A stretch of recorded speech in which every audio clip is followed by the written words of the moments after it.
کے کرنے والے کو کمتر نہیں سمجھنا چاہیے۔ جو لوگ صنعت کاری کرتے ہیں، جاہل لوگ ایسے لوگوں کو لوہار یا ترکھان وغیرہ کا نام دے دیتے ہیں اور انہیں کمتر یا محض مزدور پیشہ سمجھتے ہیں، یہاں تک کہ ان میں بیاہ شادی تک نہیں کرتے، حالانکہ صنعت کاری حضرت داؤد علیہ السلام کی سنت ہے۔ اللہ تعالیٰ نے حضرت داؤد علیہ السلام پر بے شمار احسانات کیے تھے، اسی طرح ان کے بیٹے حضرت سلیمان علیہ السلام پر بھی۔ وہ دونوں اللہ تعالیٰ کی ان تمام عطاؤں کی بنا پر مزید شکر گزار بندے بن گئے تھے۔ ان کے شکریہ کا ذکر اللہ تعالیٰ نے کچھ یوں کیا ہے، جو کچھ سلیمان علیہ السلام چاہتے وہ جنات تیار کر دیتے تھے، مثلاً قلعے اور مجسمے اور حوضوں کے برابر لگن اور چولہوں پر جمی ہوئی مضبوط دیگیں۔ اے آل داؤد، اس کے شکریہ میں نیک عمل کرو، میرے بندوں میں سے شکر گزار بندے کم ہی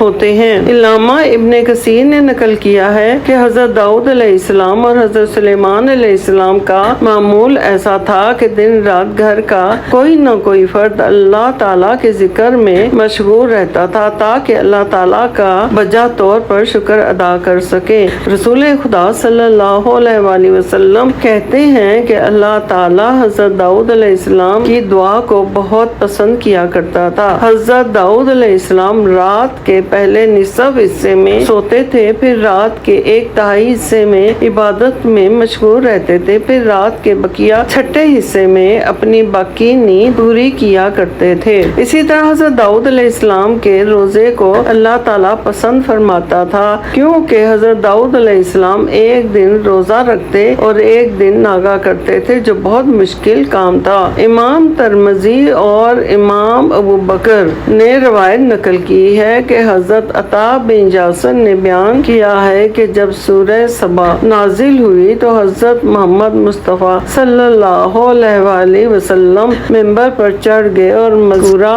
آیت پڑھ کر کہا کہ اگر کسی نے ان 3 چیزوں پر عمل کر لیا تو اس کو حضرت داؤد علیہ السلام کے برابر اجر ملے گا۔ صحابہ اکرام نے فوراً ان سے ان 3 چیزوں کے بارے میں پوچھا۔ حضرت رسول خدا صلی اللہ علیہ وآلہ وسلم نے کہا کہ غصہ اور سکون کی حالت میں عدل و انصاف کرنا، نمبر 2 غربت اور کشادگی میں میانہ روی اختیار کرنا، نمبر 3 ظاہر اور پوشیدہ ہر حال میں اللہ تعالیٰ سے ڈرنا۔ حضرت داؤد علیہ السلام پر اللہ تعالیٰ کا جب کبھی انعام و احسان ہوتا تو اللہ تعالیٰ انہیں مزید شکر گزاری کی یاد دہانی کرواتے تھے۔ حضرت فضیل بن عیاض نقل کرتے ہیں کہ جب حضرت داؤد علیہ السلام کو یاد دہانی کرائی جاتی تو داؤد علیہ السلام کہتے، یا اللہ، میں جو بھی شکر ادا کرتا ہوں وہ بھی آپ کی دی ہوئی توفیق کے باعث ہے، جس سے اور بھی شکر واجب ہو جاتا ہے۔ یا اللہ، آپ کا شکر کا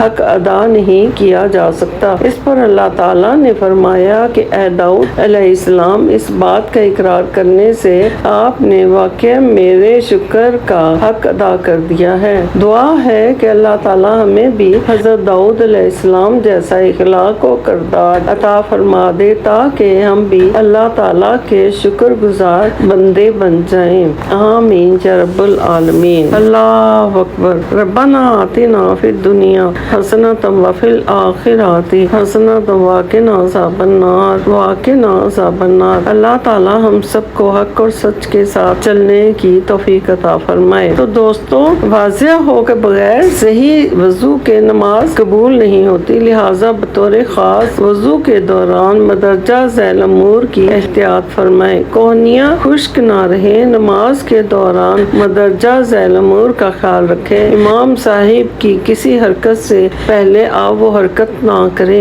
رکوع کے بعد بالکل سیدھے کھڑے ہوں، 2 سجدوں کے درمیان ٹھیک طرح سے بیٹھیں۔ سجدے کے دوران پاؤں زمین پر جمے رہیں۔ سجدے کے دوران ناک کو بھی زمین سے لگائے رکھیں۔ سجدے کے دوران کوہنیاں زمین سے بلند رکھیں۔ دوڑ کر جماعت میں شامل نہ ہوں بلکہ طبیعی چال سے چل کر شامل ہوں۔ ٹخنے خشک نہ رہیں۔ لاکھوں درود و سلام ہمارے آقا و مولا حبیب خدا سید الانبیاء خاتم النبیین شفیع المسلمین رحمت للعالمین سرور کائنات حضرت محمد مصطفیٰ صلی اللہ علیہ وآلہ وسلم اور آپ صلی اللہ علیہ وآلہ وسلم کی تمام آل پر، تمام انبیاء، تمام فرشتوں، تمام اولیاء، تمام اماموں اور تمام بزرگان دین پر، اور حضرت داؤد علیہ السلام، حضرت موسیٰ علیہ السلام، حضرت ہارون علیہ السلام، حضرت سلیمان علیہ السلام پر۔ اللہ تعالی ہم سب کو حق و سچ کے ساتھ چلنے کی